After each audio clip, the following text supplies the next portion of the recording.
a number one strike, you block it in this position. You intercept from here.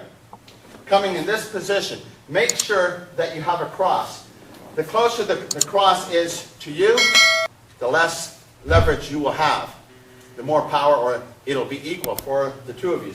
If you leave this cross in this position, it'll be easy to disarm your opponent.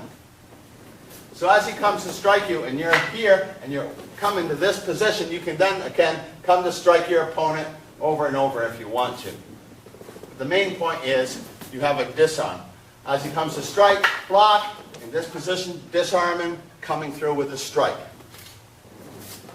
Okay, pair off. And the number one, if I happen to block with this hand up rather than this hand, because what I first taught you was blocking, holding on with your right hand, intercepting with your left hand, coming to this position, and then keep this cross, and then breaking that out of your opponent's hand. That was the first one. The second one is blocking, this time with your right hand open. As your right hand intercepts your opponent's hand bow, you're going to move in this position here. Again, you have to keep this cross perfectly like this. And keeping this cross like this allows you to use this as a leverage to make your opponent let go of your hand bow.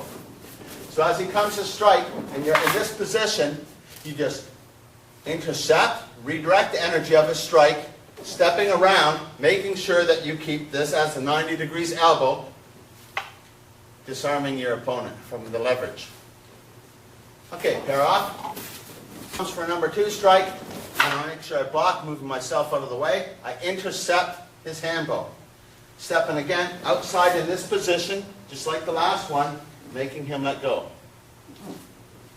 As your opponent comes to strike, move out of the way, step around, make him let go. If you want to continue striking him, you can continue striking him.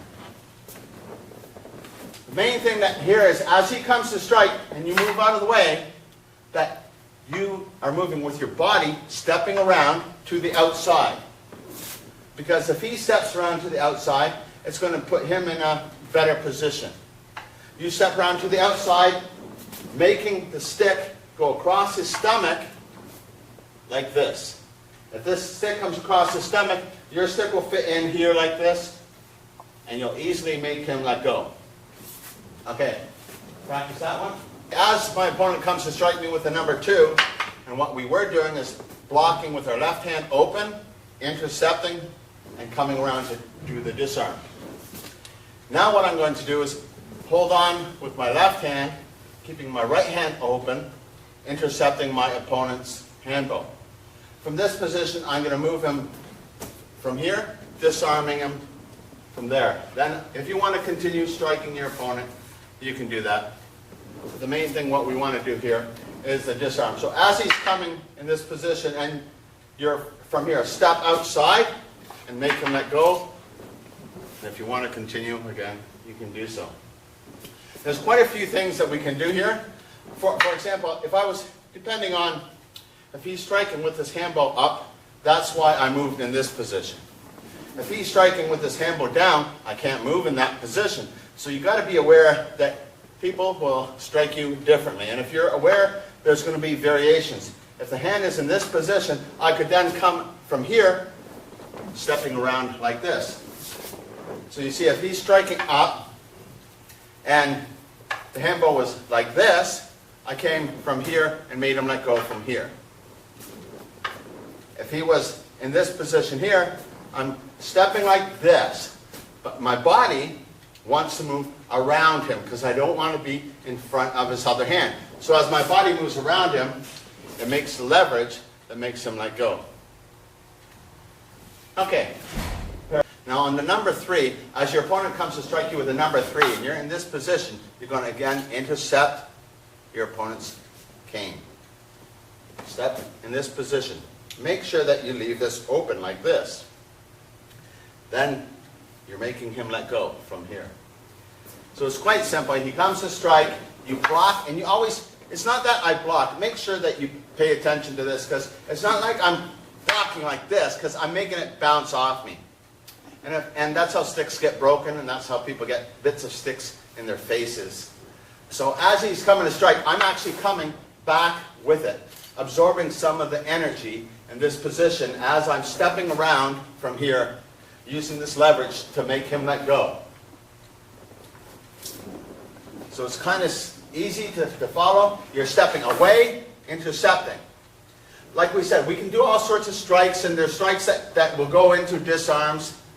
You always have to keep in mind of the situation. So as he's coming to strike, you're going with it, stepping around, doing the disarm, stepping back, and putting yourself into an advantageous position. When you're in this position again, you're going to intercept his hand bow, move your hand bow like this, and make him let go in this position here.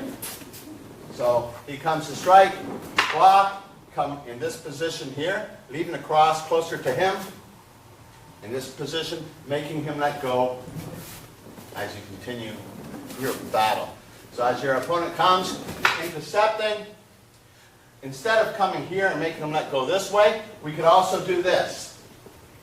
So that's going to be another variation for this. So there's always different variations, and depending on your opponent's position, his wrist position, his arm, and his body, because everything is important, and you're going to have to know the difference. The only way that you're going to know the difference is if you keep practicing and training. In this position, I make him let go from here. And if I turn this over, I make him let go from here. He was probably going to spring forth and hit him in the head with the resistance from your own stick, where you can continue striking depending on the situation. So as your opponent comes to strike, and you're in here, let him break down a grip, disarming your opponent.